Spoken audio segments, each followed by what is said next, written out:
Aqui eles pediam que meu irmão, ele nasceu predestinado mesmo para tal coisa que eu falei com vocês. Só que o menino nasceu no dia 13 de agosto. E eu sou super supersticioso. Nasceu no dia 13 de agosto. Minha mãe ainda falou assim, meu, que dia que meu filho vai nascer. Ela falou, não lembro como hoje, no dia 13 de agosto de 1947. Que dia que meu filho foi nascer, ela veio ele morto lá em cima dela. Isso aqui é. Agosto é mês do dragão, é. E quando ele nasceu, minha mãe conta que ele nasceu com 6 quilos. Era um menino era predestinado. O nome dele foi Promessa. O nome dele foi Promessa, que minha mãe tinha 8 dias que estava passando mal para ganhar ele. Aí falaram assim, quase 5 horas tinha uma senhora chamava Maria. Aí falaram assim, aí meu pai chorava e falava assim, esse não nasce mais não, esse aí vai morrer a mãe e o filho. Aí falaram, aí a mulher falou assim, não, João, vai atrás da Dona Maria. Eles arriam um cavalo, foi buscar ela mais de 5 horas. Minha mãe conta, que ela contava, né? Era uma velhinha magra, né? Aí quando ela chegou, ela entrou. Aí ela gritou assim, sou expedito, ajuda nessa hora das causas urgências, meu senhor. Bateu o joelho no chão, ele levantou as mãos para cima assim e fez a oração. Ele nasceu. Era predestinado, sim. Meu nome é Expedito, né? Eu sou o presidente do sindicato de Rio Maria.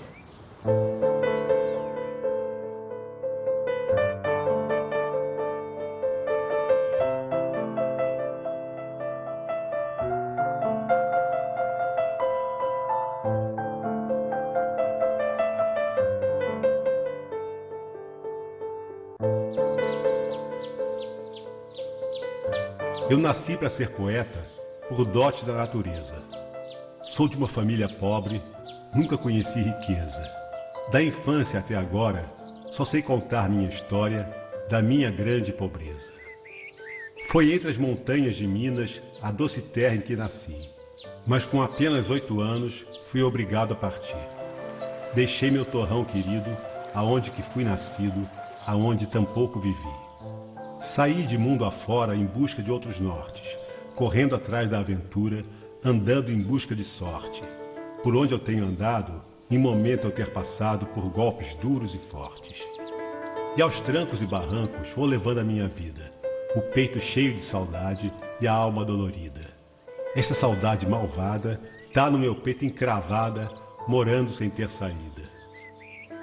Lá onde nós morávamos, onde é que eu nasci, onde é que eu fui criado, nós era lavrador, era plantador de roça. Frei Inocêncio, aqui em Minas Gerais. Isso foi em Frei Inocêncio, na nossa Minas Gerais ali. Onde é que o velho pulseou lá naquela época, em 1928, ele pulseou aquilo lá e eu nasci lá, naquela época. Né? Eu nasci lá em 36 já. Meu pai tinha terra lá, né? 80 aqui de terra, documento, tudo bem legalizado. Eu nasci, pode dizer assim, vamos dizer, nasci em berço de ouro, eu sempre falo para os povos até hoje. Aí quando eu tinha uns 16 anos, foi que ele mudou para Colatina. Vendeu lá, mudou para Colatina, Espírito Santo.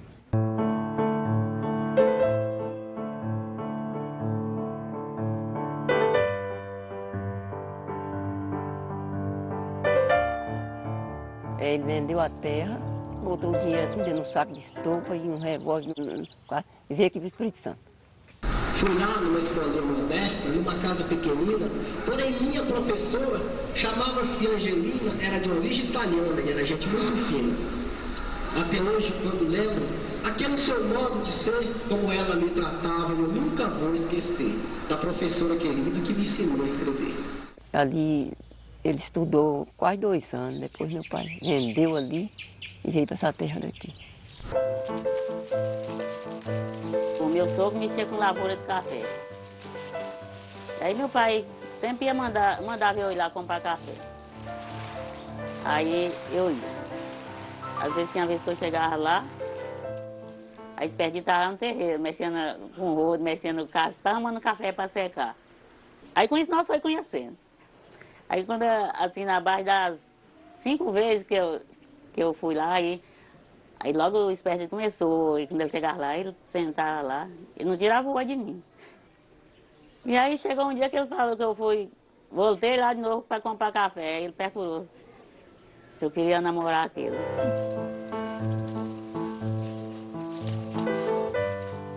Nós casou, foi morar na fazenda. Mas lá era ruim que não tinha, Expedito não tinha serviço para trabalhar.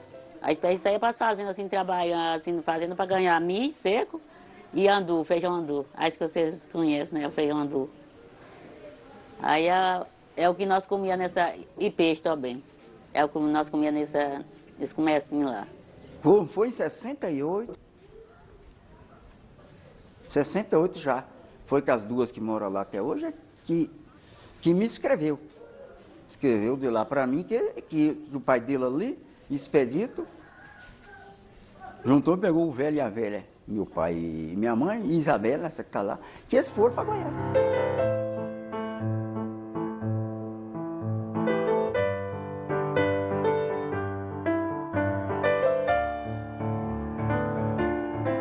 Nós chegamos em Goiás, nós compramos uma terrinha lá.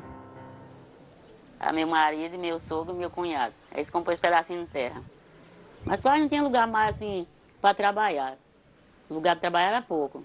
Aí meu marido, meu sogro e meu cunhado sempre trabalhavam sempre em fazenda. Teve uma época mesmo, uma plantação lá, o fazendeiro, acho que até agindo de má fé, soltou lá uns bois. E os bois foram, comeram a roça que eles tinham plantado em tudo, né? Isso deu até uma certa confusão, pois meu pai ele era assim meio mais esquentado e tal. Até acho que deu umas foiçadas lá no camarada dono da terra lá, né? Junto com o Expedito. Aí eles tiveram até que sair fugido. Foi a época que eles foram ao Pará e deixou a gente em Goiás, né? Nessa época era Goiás, não era Tocantins. Quando estava com uns 8 anos, aí lá teve uma notícia lá, né? Assim que aqui no Pará era a reforma agrária, que estava dando terra para o povo, né? E aí é onde que meu marido e meu sogro e meu cunhado aí doidou para vender a terra. Às vezes eu dizia, meu irmão dizia, não dá para ficar por aqui. Sendo que no Pará está dando terra, disse no Pará tem uma linda reforma agrária, vamos para o Pará. Na visita que efetuou ao município de Altamira, em plena selva amazônica, o presidente Médici inaugurou oficialmente os trabalhos de construção da rodovia transamazônica, instrumento eficaz de ampliação das fronteiras econômicas do país e uma das obras essenciais do Programa de Integração Nacional elaborado pelo atual governo.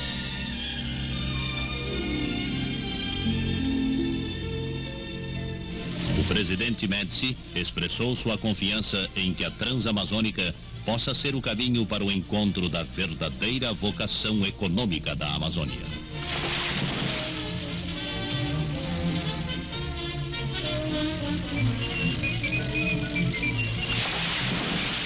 Continuemos citando o discurso presidencial. O coração da Amazônia é o cenário para que se diga ao povo que a revolução e este governo são essencialmente nacionalistas, entendido o nacionalismo como a afirmação do interesse nacional sobre quaisquer interesses e a prevalência das soluções brasileiras para os problemas do Brasil. 2 desses problemas referidos na fala do chefe do Estado são O homem sem terras no Nordeste e a terra sem homens na Amazônia. A viagem assim, do Goiás para Rio Maria, ela foi bastante engraçada, porque saímos numa caminhonete lá, aí foi fretada essa caminhonete. Aí fomos até Conceição do Araguaia, que tem aquele rio Araguaia. Na época não tinha ponte, né? A gente atravessava no barco, né? Aí entrou todo mundo, a família inteira dentro do barco, e o barco demorou a pegar. Ele estava indo para o meio do rio, mas não funcionava.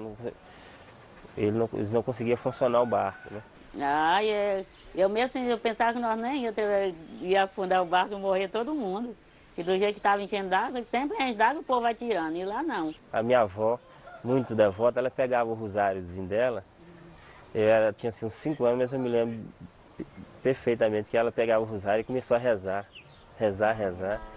O barco só foi pegar quando estava no meio do rio Araguaia, já estava até descendo, né? Aí o barco pegou, aí terminou de atravessar o rio. Eu sei que nós, quando venceu o lado lá do rio, ou ali.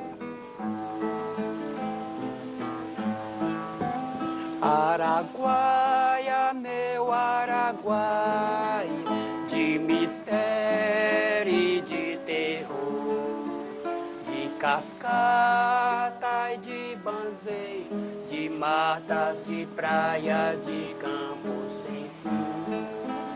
Araguaia, meu Araguaia, de mistério e de terror, de cascata e de banzeiro, de matas, de praia, de campos sem fim.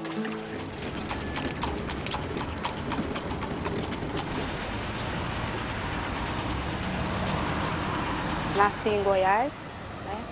E com 3 anos de idade eu vim para cá juntamente com meu pai, meus avós, né? Vieram para cá porque se dizia que aqui no Pará o governo estava distribuindo terra, né? Dando terra para o pessoal trabalhar.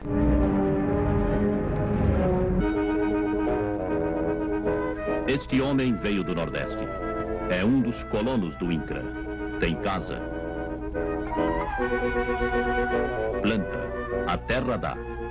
O Instituto Nacional de Colonização e Reforma Agrária providencia-lhe atendimento. Aqui ele encontrou a fertilidade que não havia na terra castigada onde nasceu.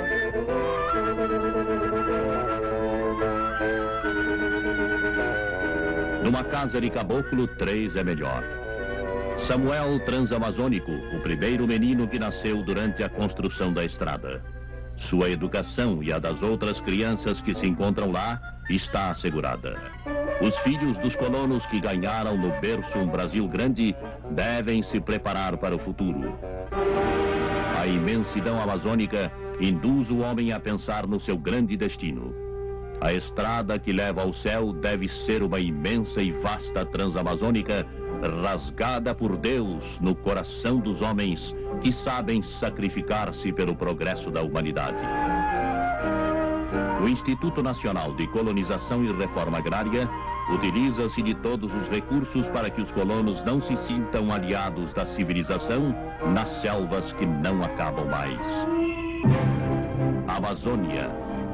Ontem, página de folclore. Hoje, rumo e destinação dos brasileiros que dissipam a assombração do inferno verde com a disciplina do trabalho e preparam o amanhã com a fecunda semente da educação. À medida que o governo divulgou a colonização da região, dizendo que era Amazônia, terra sem homem para homem sem terra, eles atraíram também as grandes propriedades, os grandes proprietários, né? Neste contexto da chegada de grandes empresas, aí chegaram para cá a Supergasbras, Maná, Bradesco, Bamerindos, Volkswagen, grandes empreendimentos vieram para essa região, ao mesmo tempo uma quantidade enorme de trabalhadores rurais de todo o Brasil que vinham para cá buscando terra e trabalho. E o que acontece é que as terras estavam tudo na mão dos fazendeiros. Porque, na verdade, as terras que não foram cortadas pensando de pessoa do nosso tipo. Elas foram cortadas pensando só para fazendeiro, que foi cortado os lotes de 900 alqueires. Então, o fazendeiro que grilava uma terra do Estado, que na verdade ele não era fazendeiro coisa nenhuma, ele chegava, cercava a terra e dizia, é minha. Então houve uma mistura de incompetência, de desinformação, de corrupção, que provocou sobreposição de títulos, expedição de títulos falsos, fraude nos cartórios.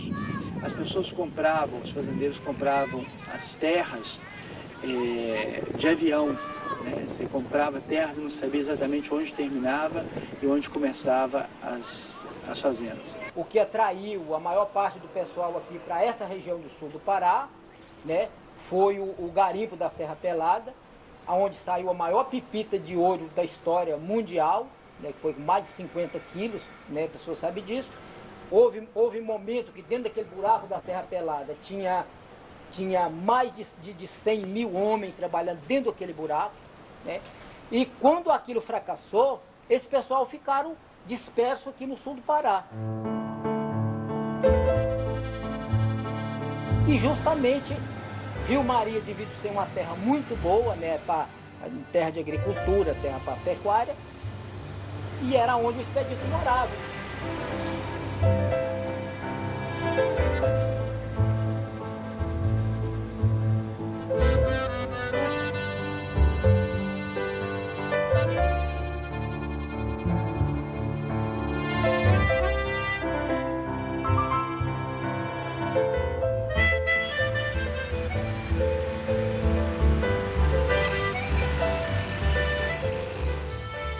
Expedito Ribeiro de Souza, eu conheci a primeira vez o Expedito. Eu conheci ele sem ter contato com ele, vendo ele. Depois eu passei a ter contato com ele de palestra, inclusive eu tive assistindo missa na Igreja Católica e ele era um dos que fazia parte das páginas de leitura lá da missa. Então eu observei que ele fosse uma pessoa dali. Então aí depois descobri que ele trabalhava no Sindicato dos Trabalhadores Rurais de Rio Maria e fui vendo que ele era uma pessoa de boa personagem, que era um bom amigo, uma pessoa entendido. Então ele falava sobre movimentos populares. Vocês que hoje se formam é o futuro de uma nova era. Era de paz e justiça é o que todos esperam. De homens inteligentes que tenha na sua mente as coisas essenciais no papel de cidadão que exerça sua função naquilo que for capaz. Quem tem pedra joga pedra, quem tem espinho joga espinho, mas eu ofereço flores para ser posta em seus caminhos. De que vocês vão avante, tenham um futuro brilhante, cheio de grande alegria, de homens civilizados. E que você seja mergulhado no mar de sabedoria.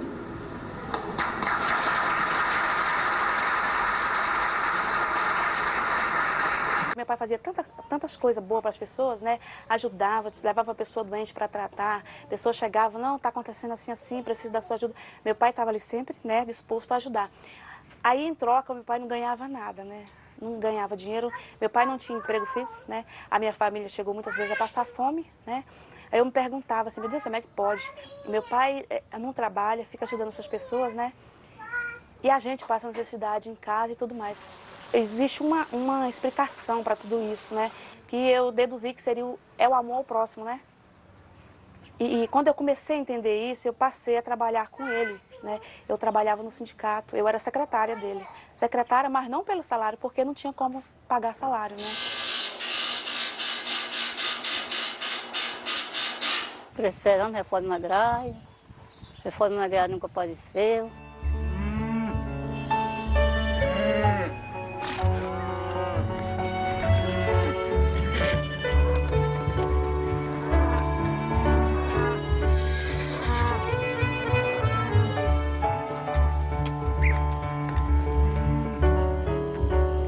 Instaurou aqui na região no sul do Pará uma espécie de guerra, né, entre os que tinham os títulos definitivos da terra legal ou ilegal, tanto faz, e os bolseiros, os trabalhadores que vinham do Maranhão, do Piauí, do Ceará, de Minas Gerais, do Rio Grande do Sul, do Paraná, do Brasil inteiro vinha gente. Os trabalhadores disputavam a terra na bala. Até 1985, enquanto havia o governo militar e enquanto os fazendeiros tinham certeza que podiam contar com a polícia civil, com a polícia militar e até com o exército, a violência às vezes ela era um pouco desorganizada, se matava um pouco aleatoriamente, né? Uma ou outra vez se matava, tem uma liderança, o caso do gringo Raimundo Ferreira Lima, é um exemplo de uma liderança assassinada. Mas a partir de 1985 a violência se tornou organizada, a violência se tornou seletiva. Não se matava mais aleatoriamente, mas se começou a escolher quem ia ser assassinado. Ou se escolhia lideranças, e de novo Rio Maria é um exemplo disso, do Sindicato dos Trabalhadores Rurais, da direção do Sindicato dos Trabalhadores Rurais, assassinaram diversos. Na época se falava até em lista de pessoas que deveriam morrer. E meu pai sabia que ia morrer. E, infelizmente, a polícia e o próprio governador, que teve ciência disso, não fez absolutamente nada.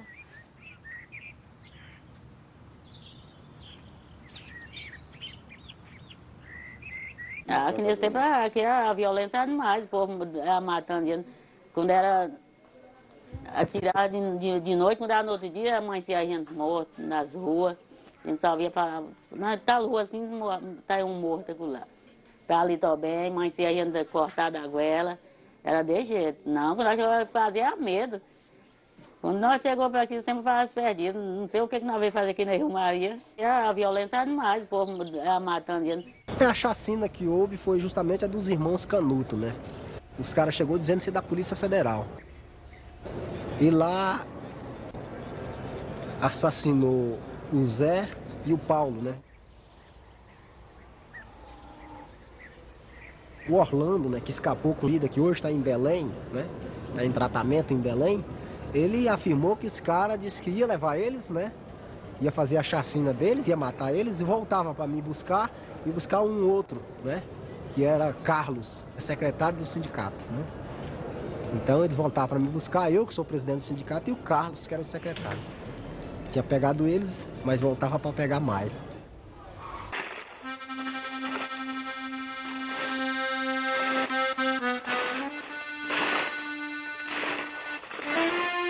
Antônia, filha de Expedito, me procurou para dizer que no domingo um carro parou em frente à sua casa. Um homem perguntou se ali morava Expedito. Era um senhor moreno de uns 40 anos. Ele carregava uma bolsa vermelha. Sua mãe disse que o seu pai havia viajado. O homem desconfiou.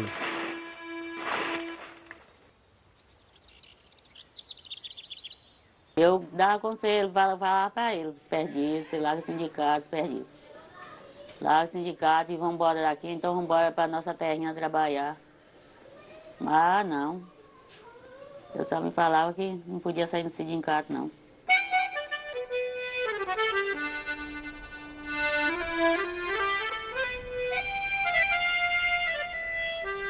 O telefone tocou, fui atender, era Expedito. Ele pediu que eu falasse com Maria para ela decidir junto com ele a venda do lote de terra. Vender a terra significava ir embora e fazer o que os inimigos queriam.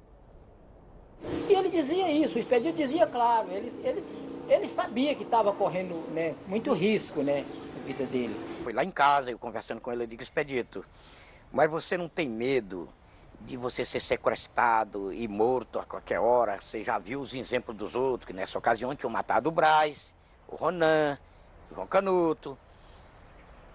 Ele disse, olha, antes disso eu não tinha medo, eu tinha medo, mas agora, de que a justiça já descobriu e sabe, eu não tenho mais medo não. Mas se acaso eu morrer, seja a vontade de Deus.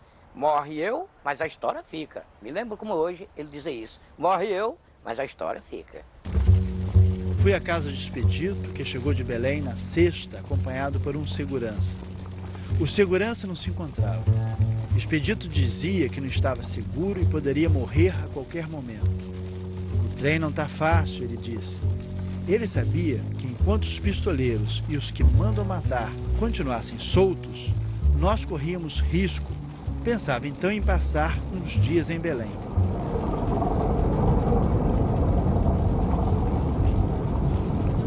E meu pai sempre frente a essa luta, sem se importar se ele ia morrer ou se não. Minha avó sempre dizia para ele, né, que ele estava ameaçado de morte, que qualquer hora podia acontecer alguma coisa com ele. Mas ele dizia que ele morria, podia matar ele, mas a luta dele continuava. No sindicato, Expedito estava nervoso e com as mãos trêmulas. Dizia que muita gente lhe aconselhava a ir embora. Até o delegado Leovaldo sugeriu que ele saísse da cidade. Eu concordei e disse: se proteja, companheiro, viaje ou se esconda.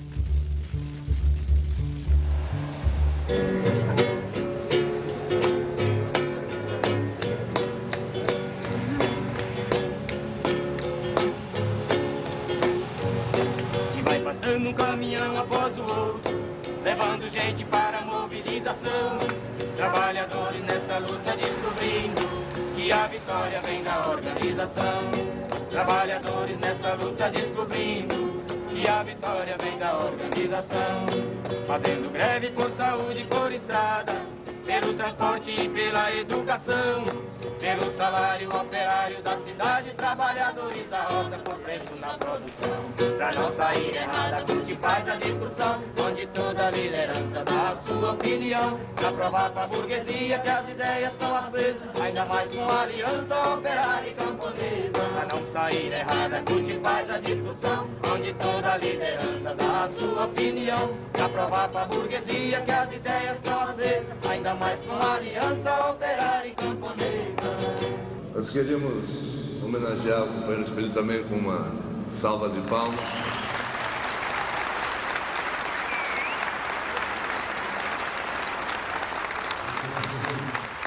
Lá é um absurdo, né? Lá eu não tenho, eu estou em Rio Maria, sou presidente do sindicato, mas eu não tenho a mínima segurança. Isto porque as autoridades do estado do Pará são todas coniventes com os crimes, com os assassinatos bárbaros do trabalhador rural que acontece por lá. A gente, se for enumerar, tem centenas deles. Tem desaparecimento de companheiros como o Cecílio, um companheiro que desapareceu lá na região da Vale do Rio Doce. Morreu o Belchó com 140 tiros, morreu o João Canuto, morreu a irmã Adelaide, morreu o Gabriel Pimenta em Marabá, né? E assim centenas de companheiros que a gente pode enumerar naquela região de Marabá, Xinguara e Rio Maria, né? É por isso que eu acho que nós lá estamos numa região mais complicada. A história lá não é apenas dizer que igual a algumas regiões que não tem ocorrido assim assassinatos frequentes.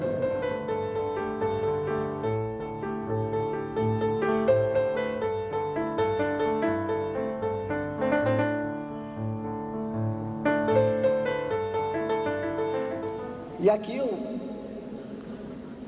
vou voltar para Belém, que eu já fiz com os companheiros, e não sei se eu posso ficar em Rio Maria, né? Eu quero ficar, tem minha família lá, tem a responsabilidade, porque sou presidente do sindicato, mas não sei se posso ficar, né? Porque realmente, sem segurança, é a mesma coisa de eu entregar a vida para os pistoleiros, a mesma coisa de eu entregar na mão deles, né? Para ser assassinado igual os outros companheiros foram.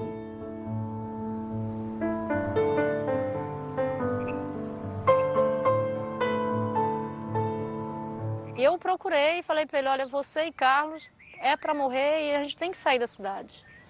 O Expedito se negou a fazer isso, porque ele tinha compromisso com uma reunião e resolveu ficar. Ele disse que depois ele poderia até pensar. Ainda sentei com ele e falei: olha, compadre Expedito, porque ele queria que eu fosse padrinho do menino dele, então nós se chamava de compadre. Então, compadre Expedito, eu quero muito que você saia da cidade hoje, porque se eu conseguir sair até meio-dia vai ser um milagre. Eu estou muito preocupado que eu saia e eles não acham quem matar e vai fazer alguma coisa contigo. Aí eu estava incluído com uma passagem da empresa Rodomar para Belém, tirei a passagem do bolso, falei: a passagem está aqui, o carro sai 10 horas da manhã, eu quero que você vá embora, até as coisas acalmarem. Ele falou: não, compadre, eu não vou sair não, porque quem que vai cuidar da minha família?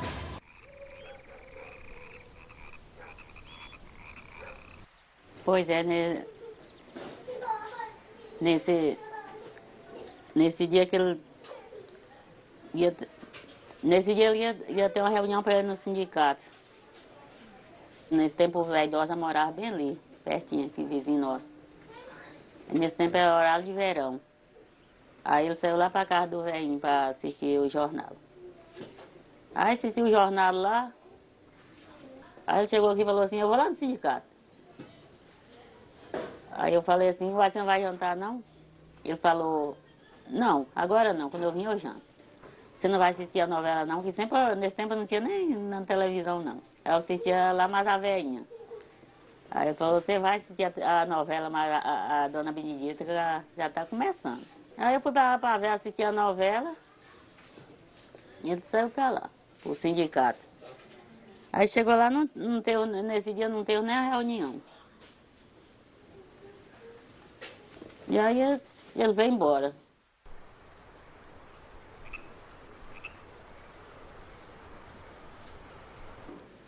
Aí eu tava lá na novela assistindo, já tinha terminado a novela.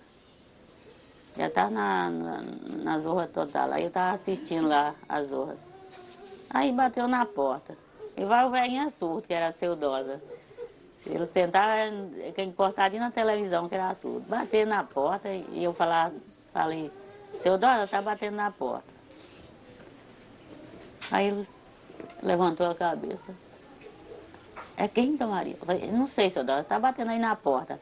Aí ele levantou e abriu a porta. Aí quando abriu a porta, o Tonho, meu genro. Aí o Seudosa mandou ele sentar, ele ficou assim, desconfiado em pé, e eu fiquei olhando assim pra ele, aí ele olhou pra mim e falou assim, matou seus perdidos, bem ali, na 17. Aí mas quando falou quem matou, quem matado os perdidos, eu tava com o Maurício, meu menino mais novo, eu tava com ele no colo, dormindo. E aí eu levantei com esse menino e passei aqui, só fiz botar o menino na cama e saí doida pra lá. Aí quando eu cheguei lá, eu já tava deitado lá, tirado lá no meio da rua. Peguei o braço dele, fui no pulso dele assim, já tinha morrido. Aí a Maria. Aí eu danei logo chorar.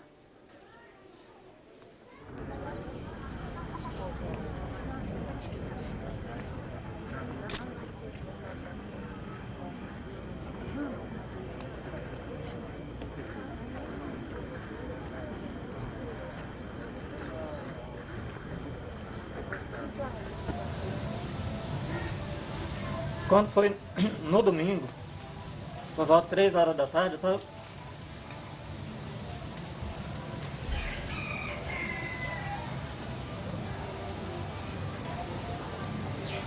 estava na metade da minha reunião, quando chegou um primo meu para falar que o expedito tinha sido assassinado.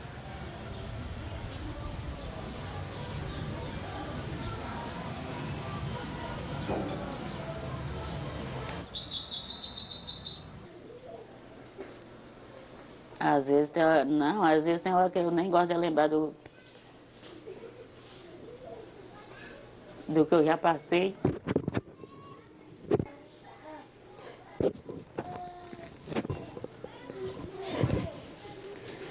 Eu sei que é difícil.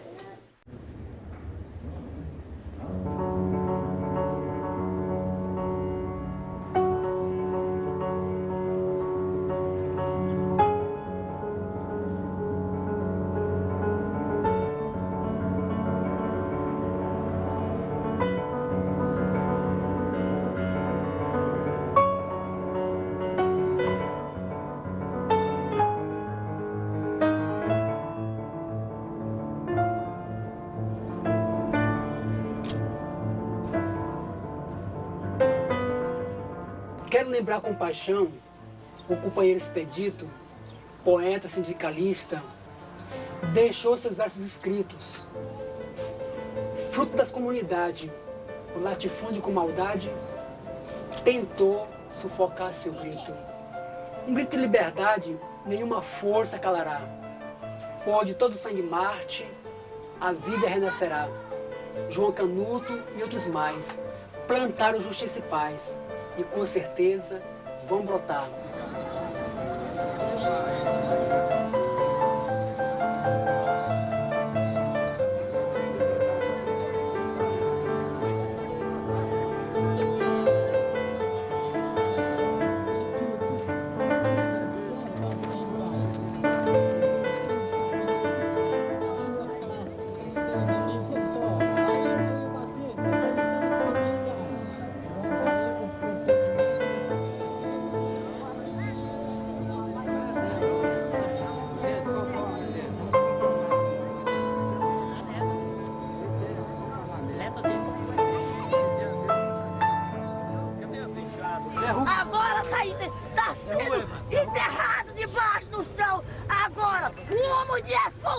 cidade. Que seria de nós? E no Rio Maria, se nós levantar as vistas, haja liberdade e justiça para todos. Do povo de Rio Maria, crime e sim de a morte. Desse homem, não só dele, dos queridos que está enterrado aqui neste campo santo. E é enterrado, enterra e enterrou. Justiça! A família! Justiça! Justiça! A família de Serginho! Justiça! Justiça!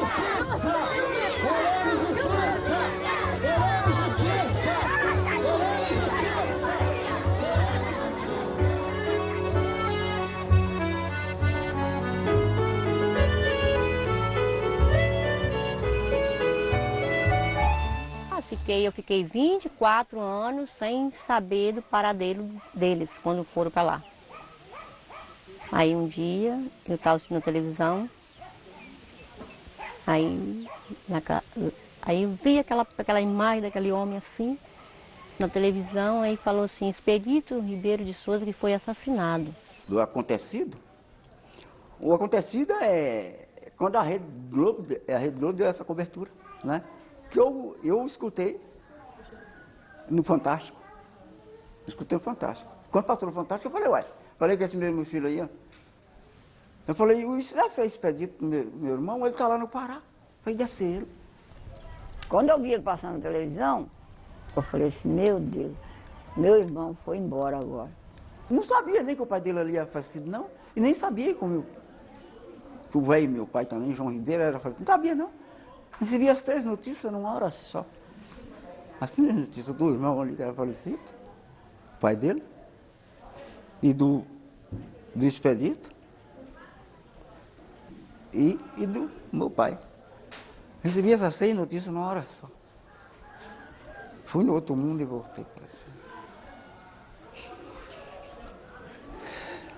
Ele foi, acho que em 4 meses, mais ou menos, pistoleiros mandantes foram identificados. Então, depois, demorou muito o processo judicial e o julgamento. Muito. Então, o mandante Jerônimo Alves de Amorim, de 94 até 1999, ele tinha 2 mandatos de prisão decretados nesta região. Só que nunca esses mandatos de prisão foram cumpridos neste estado. Ele passava ostensivamente na sua Mitsubishi, já tinha isso nos anos 97, 6, com suas seguranças, no posto de polícia que estava perto daqui, passava.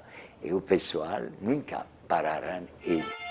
Ele foi capturado em novembro de 1999, em Cancún, no México. Fica preso até junho de 2000, onde se realizou o julgamento dele.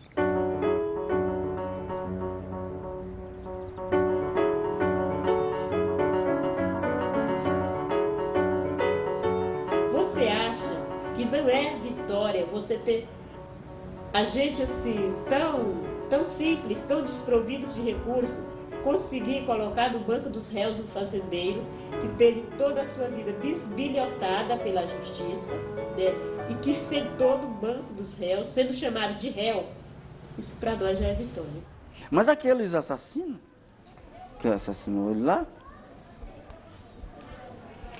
eu tinha que conversar com o João, eu não sei se... que o cara lá, ele foi condenado, né? Ele foi condenado a 19 anos e 6 meses de prisão, né? Agora, não tenho certeza se ele está preso.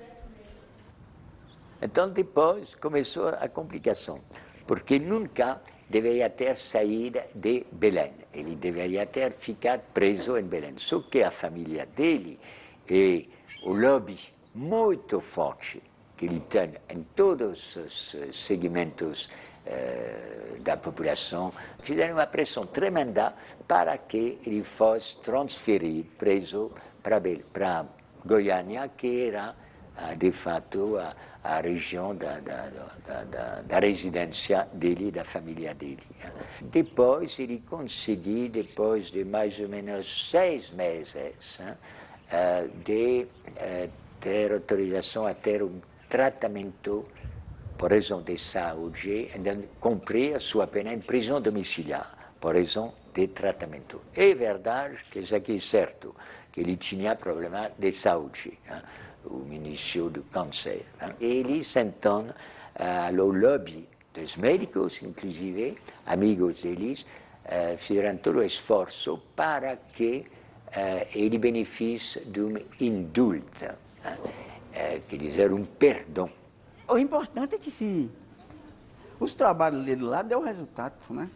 Os trabalhos dele deu resultado. Né? Ele perdeu a vida, na verdade, mas o trabalho dele deu resultado. O Tia Arcanjo é que trouxe alguma história dele para mim, como livros, né? E falou da vida dele, como ele era lá, sindicalista, era presidente do Sindicato dos Trabalhadores Rurais. Isso para mim é muito bonito, né? E isso para mim tá no sangue, porque eu também tenho muito a ver com isso.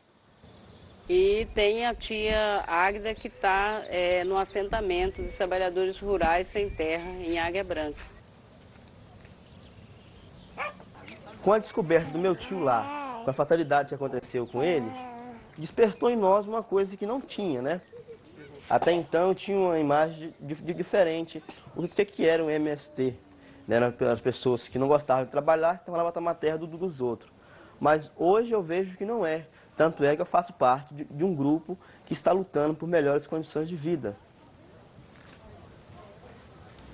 Aí a minha irmã veio para cá e hoje nós estamos aí nessa mesma luta do meu tio. Foi aí que eu comecei a conhecer o trabalho, a luta dele, né, assim. Aí me dava mais vontade de entrar para uma luta dessa, porque eu tinha vontade de participar. Mas, poxa vida, eu não sabia que eu tinha alguém da minha família que já tinha o sangue nas vezes com essas coisas, né? Aí me deu mais vontade ainda.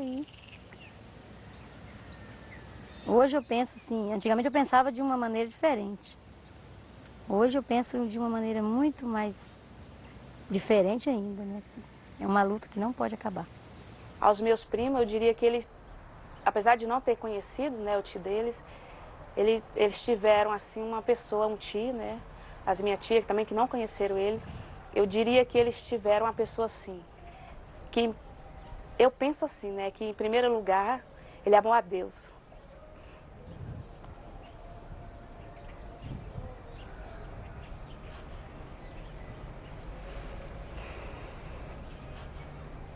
Em primeiro lugar, ele amou a Deus, depois ele amou os outros. Porque uma pessoa que fez tudo que ele fez, se não tivesse amor a Deus e ao próximo, não faria. É isso que eu penso. Que ele não teve medo de morrer, defendeu o direito dos outros, né? Eu diria isso, que ele amou acima de tudo, amou a Deus e depois ele amou o próximo. Que ele deu a vida dele acreditando na mudança, que ele acreditava na mudança da igualdade para todos. Ele deu a vida dele por isso.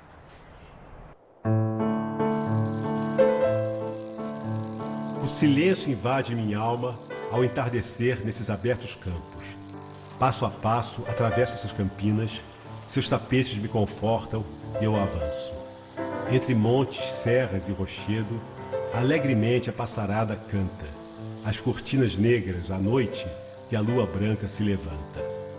E nesse silêncio adormeço, e nas malhas de um som eu amanheço, espero um fruto de esperança e que é da minha confiança.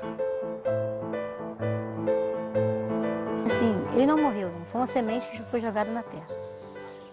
Eu não acho que ele morreu, ele foi semeado na terra porque nasceram vários expedidos por aí. Eu tenho certeza que tem.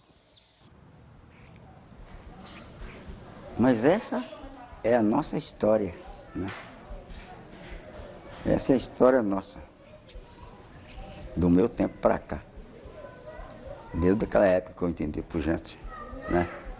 Essa foi a história da minha família.